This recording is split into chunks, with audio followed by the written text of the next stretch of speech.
Hello again, friends. So, as I wait to hear back from an author on my latest request, I thought I would further my Charles Perrault adventure with Little Red Riding Hood. Also, I don't have much to ramble about except there will be an extra story at the end. So, let's get right to this. Little Red Riding Hood by Charles Perrault. Once upon a time, there lived in a certain village a little country girl, the prettiest creature who was ever seen. Why must they always be so pretty? Can't she just be nice or smart or loving? Her mother was excessively fond of her, and her grandmother doted on her still more. This good woman had a little Red Riding Hood made for her. It suited the girl so extremely well that everybody called her Little Red Riding Hood. One day, her mother, having made some cakes, said to her, "Go, my dear, and see how your grandmother is doing, for I hear she has been very ill. Take her a cake and this little pot of butter." Little Red Riding Hood set out immediately to her grandmother, who lived in another village.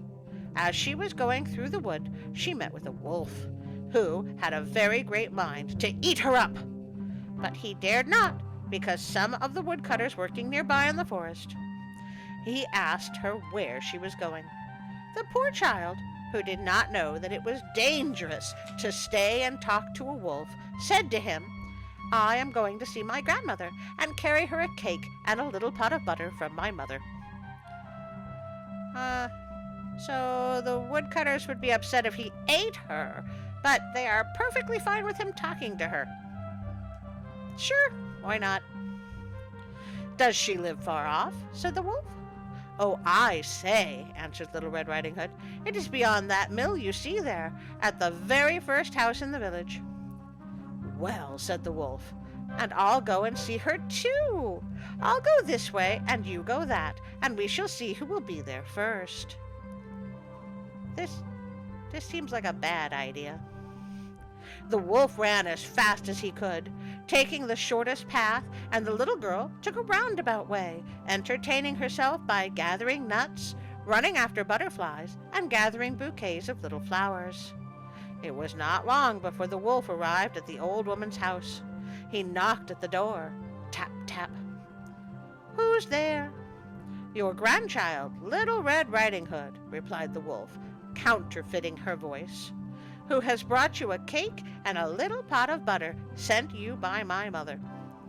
The good grandmother, who was in bed because she was somewhat ill, cried out, "Pull the bobbin and the latch will go up." The wolf pulled the bobbin, and the door opened, and he immediately fell upon the good woman and ate her up in a moment, for it had been more than 3 days since he had eaten. And the neighbors didn't notice a thing. Impressive. He then shut the door and got into the grandmother's bed, expecting Little Red Riding Hood, who came some time afterwards and knocked at the door. Tap, tap. "Who's there?" Little Red Riding Hood, hearing the big voice of the wolf, was at first afraid, but believing her grandmother had a cold and was hoarse, answered, "It is your grandchild, Little Red Riding Hood, who has brought you a cake and a little pot of butter mother sends you." The wolf cried out to her, softening his voice as much as he could, "Pull the bobbin and the latch will go up." Little Red Riding Hood pulled the bobbin and the door opened. The wolf, seeing her come in, said to her, hiding himself under the bedclothes, "Put the cake and the little pot of butter upon the stool, and come get into bed with me." Little Red Riding Hood took off her clothes and got into bed. What? She was greatly amazed to see how her grandmother looked in her nightclothes, and said to her, "Grandmother, what big arms you have!" "All the better to hug you with, my dear." "Grandmother, what big legs you have!" "All the better to run with, my child." "Grandmother, what big ears you have!" "All the better to hear you with, my child." "Grandmother, what big eyes you have!" "All the better to see you with, my child."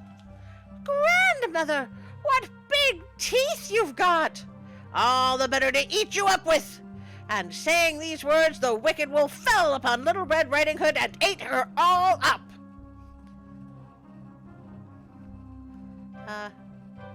Moral. Children, especially attractive, well-bred young ladies, should never talk to strangers, for if they should do so, they may well provide dinner for a wolf. I say wolf, but there are various kinds of wolves. There are also those who are charming, quiet, polite, unassuming, complacent, and sweet, who pursue young women at home and in the streets, and unfortunately it is these gentle wolves who are the most dangerous ones of all.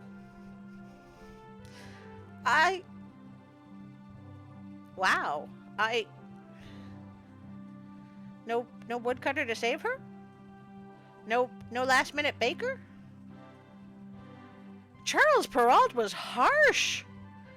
So now I'm wondering why the Grimm brothers think she escaped when Charles Perrault clearly kills her off. So I kept looking, Anyway, I found an even older version.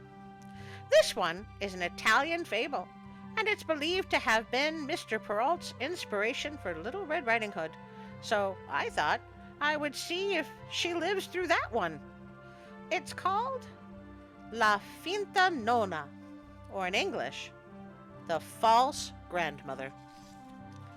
A mother had to sift flour and told her little girl to go to her grandmother's and borrow the sifter.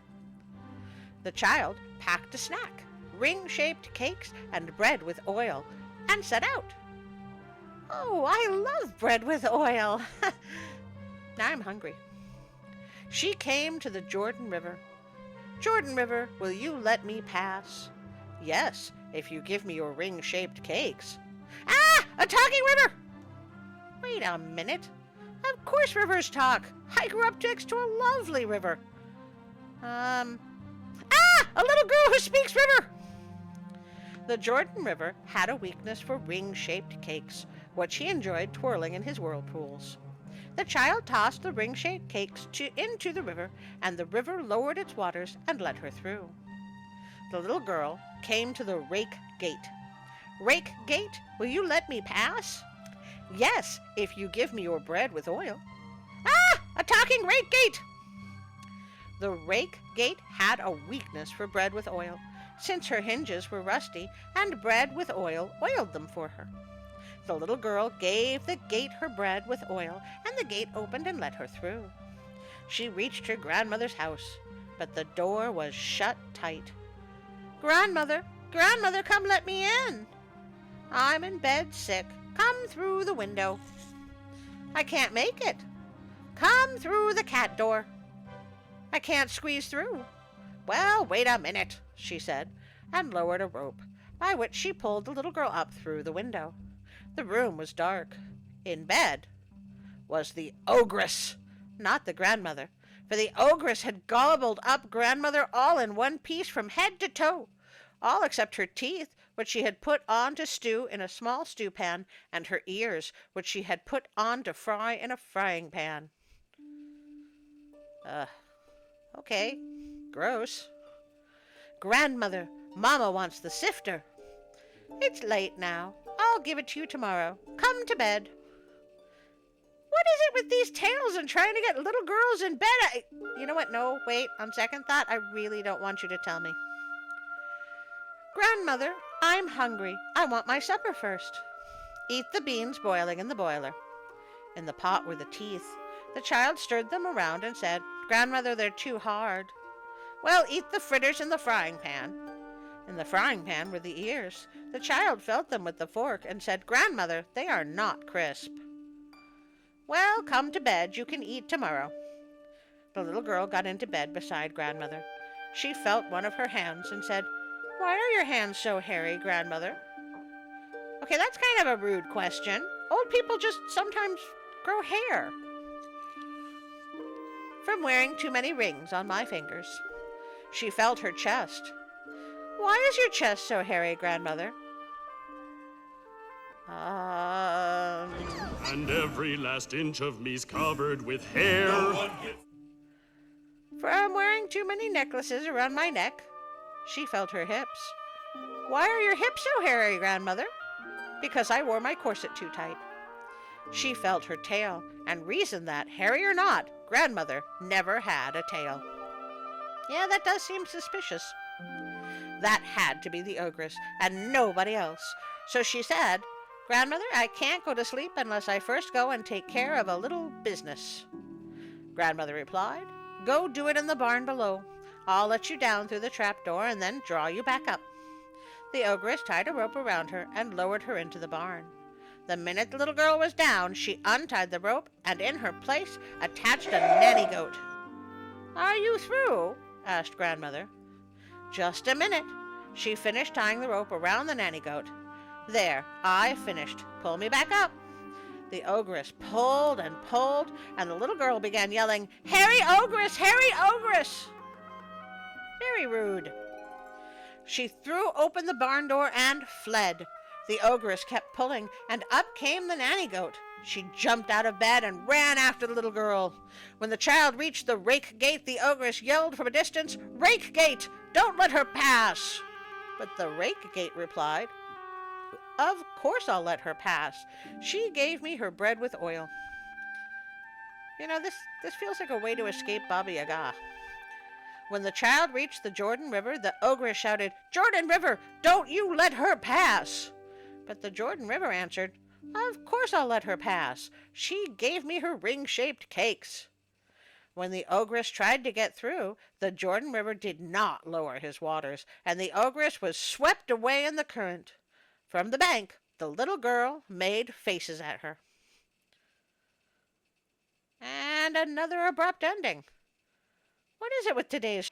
Maybe I should do an abrupt end. Nope, I can't do it.